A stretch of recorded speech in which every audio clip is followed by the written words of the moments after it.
Okay, my name is Scott Rice, and I'm the clinical specialist for Philips Healthcare. I'm going to overview your Trilogy non-invasive ventilator so that you have a working knowledge of what is available and how to operate the machine. All right, so we'll start on the back of the machine. The back of the machine has a 50 psi connection, so you would connect this to the oxygen outlet on the wall. What the machine then does is obviously it can give 100%, but it mixes room air with the 100% to get all the percentages that you need, all the way down to room air, which means it would take no oxygen, it would just be blending room air. You have a backup battery here, okay, so this thing is entirely portable. You can disconnect it. There's an internal battery that's 3 hours long, and then this one here is a detachable battery, and if you press here, you can see it's fully charged, so it's another 3 hours. So if you wanted to go from here to Cheyenne, Wyoming and back again, you'd have enough power to do that. Okay, so during transport, you can have this machine go with them. If the ambulance company or the transport doesn't have what you want, this can go with. This would just, it could be taken off or go with the ambulance crew. That's awesome. Okay, on the side here, the only thing that's exciting here is the air filter for the electronics. Okay, let me just step across, sorry. So you're just gonna grab on the side here and you're just gonna pull, and there's a filter right there. So just once a month or so, just take a peek at it. If it looks like a dryer filter, all fuzzy, okay, then you just take it out, wash it off, put it back in there, and then this just pressures back on again, just snaps on, okay? This here is for an SD card, which is for home care use, so you probably won't be using it, but for patients who are at home, they can record everything on here, so the alarms, for the settings and stuff like this, and the doctor can get a feel of how often the patient's wearing it, if there's issues, if there's concerns. Okay, typically on the inpatient side, there's no SD card, which is what you have, but that's what is behind that little door. Okay, flipping to the other side, this is where you're gonna connect your hose. Okay, 99% of use with this device is the passive circuit. Okay, so this is for an active circuit. These will remain unconnected with anything. So I know it looks like, ooh, something should go there. Nothing's going there. You're just gonna connect a hose here. Okay, and then you got the front of the machine. So I'm gonna connect the hose up. So your hose is gonna look like, you take the test lung off, just a piece of tubing. It's got a filter on it. What the filter's for, it's not filtering the air coming out of the machine. It's if patients would cough or blow back a lot, and overwhelm the exhalation valve, you can blow air back through the tubing and it would be possible to contaminate the inside of the machine. So the filter is to protect the machine, not the air coming out. Okay, so it just plugs in, looks like this here, and that's what it looks like. So these are not connected. The exhalation port is on the end here. Okay, that's what the patient's gonna exhale through. You might be thinking, my gosh, how's the patient gonna exhale through that little hole? What happens when the person exhales, they blow back into the tubing and there's constant flow. So some of the air is going out through here as you're exhaling, and then the constant flow of the machine then reflushes the exhaled gas back out through the hose. Okay, so there's no, unlike on your ventilator, which has 2 limbs or it has an active balloon or anything like this, everything happens on this single limb of tubing. Okay, and you can connect this single limb, okay, on a mask, on an ET tube, or a trach if you had to. Okay, so since we don't have a patient right here, I'm going to connect to a test lung, so this will be our patient. All right. So then, the front of the machine, think of it as an iPhone. Okay, the biggest complaint that nurses and RTs have about the machine is that it doesn't have a big screen. Okay, meaning we're so used to, if you look at your monitors, there's a big screen on there, and there's all kinds of buttons and things like this. So they want to see that big screen. The second thing, and this will sound funny, there's not enough buttons on the machine. Okay, meaning we want a button that does everything. So we would touch a button for oxygen, touch a button for tidal volume, touch a button for rate. Whereas this is more like an iPhone. So it's really these 3 buttons does everything. They just change function as you move along through the machine. You've got an on-off button, you got the alarm silence. Okay, so I'm gonna turn the machine on. So I press the button. That's the self-test right there. So if it comes on, it's working. Okay, so let's walk through. So as you can see, you've got the internal batteries fully charged and the detachable battery. Okay, so you can see if they're fully charged right there. Okay, it's got a 100% O2 button. So if you need 100% O2, you just press the button. You get 2 minutes of 100% O2. Okay? Everything then is with these 3 buttons. So you can see where it says menu here, and it's got the arrow up. I'm going to press the arrow up, and that accesses all the menu. So the top one, it says waveform view. Okay, this thing has waveforms. They're just not sexy. Okay, meaning, I'll show them to you. Okay, they're black and white. They're kind of simple. They're not very exciting, but they're there if you want them. Typically, even RTs don't even look at these. Okay, but if you want to look at them, they're there. Exit. I'm going to go back to the menu. I'm going to scroll down one where it says safely remove SD card. Okay, again, I told you don't have an SD card, but if you did have an SD card, what that does is ejects it so that it writes all the information on the SD card before you exit it out. I'm going to skip the next one where it says settings alarms because that's where everything is happening. And instead, I'm going to go down to options. Okay, so we start with options. And again, as you can see how these buttons are changing position.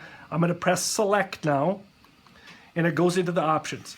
Typically, you're never going to go in here except one time because it says menu access, the language, the pressure units, the alarm volume, keypad light, the date, the time. I mean, so you're going to maybe you go in there once a year, maybe make sure it's on the right time because of daylight saving times. But otherwise, you're never going to go in this section here. So now I'm going to finish. Now I'm going to go down to alarm log. So it has an alarm log. It stores 3,000 alarms, okay? But the machine isn't smart enough to know the difference when you turn it off and turn it on and put it on Bob, and then you put it on Jane, and then you put it on Sue. It just keeps remembering them all, okay? So if I go into select, you can see here's all the alarms that are in there. So it has the date and the time that it happened. It doesn't say why it happened. It doesn't say if someone caused it. It just logs it. Now, if you're going to change patients, and here's what I would say to suggest you do. Clear the alarm log in between patients so that all the alarms that are on there then are for that patient. They're not mixed up with other patients. Okay? So now I'm going to finish out of here. Now I'm going to go down farther. It says event log. So this is every single change that the machine has. So if I press select, look at it, it says I turn the unit off and on. I detach the battery. Okay, any change you made, anything is recorded, date and time. But again, it doesn't know the difference between one patient and the next. So in between patients, you should clear that so that you just have the information for that patient inside the machine. And to finish, I'm going to go down. This is information. This is the easiest way to do a vent check, quote, quote. Okay, obviously you can scroll onesie, twosie when I get into this other section, but here's the easiest way. So you're going to scroll down to information, you're going to press select, and then it comes up in pages. So the first one, it says the prescription, the circuit type, there's the settings, and so it comes up in sections of 5. Every time I press it, there's sections of 5. As you can see, there's 11 pages of this. You're like, what? What do you mean 11 pages? Well, because if you go down farther, it shows you the alarms, it shows you the options, it shows you the language, it shows you all that stuff that I said you're going to change once a year. So typically your vent check is the first few screens. So maybe 1, 2, 3, and that's probably all you're going to have. And you can just chart what's here, and that's that's set up. Okay, now there's another way to access that screen. Let me show you that. So I'm going to finish, and I'm going to exit. The other way you can access the screen, okay, is if you press and hold the down arrow for 8 seconds. 1, 2, 3, 4, 5, 6, 7, 8. And it jumps to that screen. Okay, now you'll learn something about me. I think that takes way too long. Okay, sitting there waiting 8 seconds. Because I can do it faster. Okay, I can do it this way. Navigate down, zip, and oops, there I was there. So you can do it that fast. So I save 4 seconds. Woo! All right. Okay, so now we're getting into the nuts and bolts of this thing, and that's all under settings and alarms. Okay, so I'm going to press select. So the first one, it says dual prescription. Okay, you're never going to have a dual prescription in your the way that you're using this machine. Some patients at home, they have a certain setting at home at night, And then when they wake up, they have a different setting. So then you could set it up. There's prescription 1, prescription 2. And it's easy for the parents. They don't have to make changes. They just go from 1 to 2. But you're never going to have that, so that's always going to say off. Okay, then it comes to mode. So this machine has the opportunity to do many modes. I'm going to scroll through them so you're aware of them, but we're only going to really talk about one.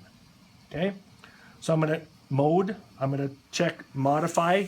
Now I'm over here, so it's got ST, which is BiPAP. ST stands for spontaneous timed.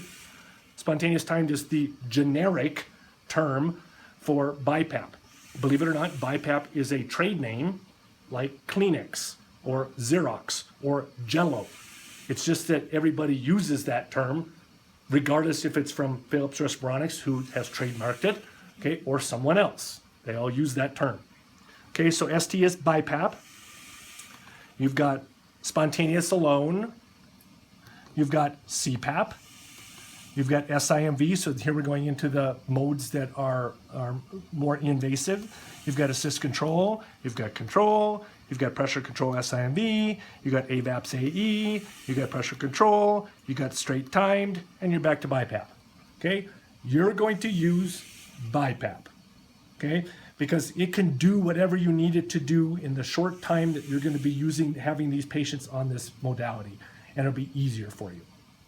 Okay, then as you choose the mode, whatever you choose, then the proper items you need to identify come up.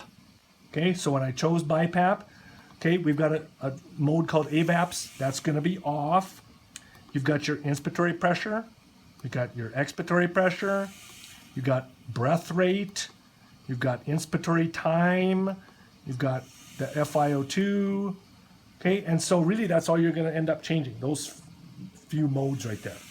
Okay, there are other things, because you're saying, well, it says there's 20 items and I'm only on number 9. Well, the thing is all of the alarms are also down here. So you got disconnect alarm, low pressure alarm, low tidal volume alarm. All the alarms are near too, because remember it was called settings and alarms. So it's both. Okay, so we're going to finish. Okay, and when you make changes then, it asks you if you want to activate. So I'm going to say activate. I want to activate ST mode.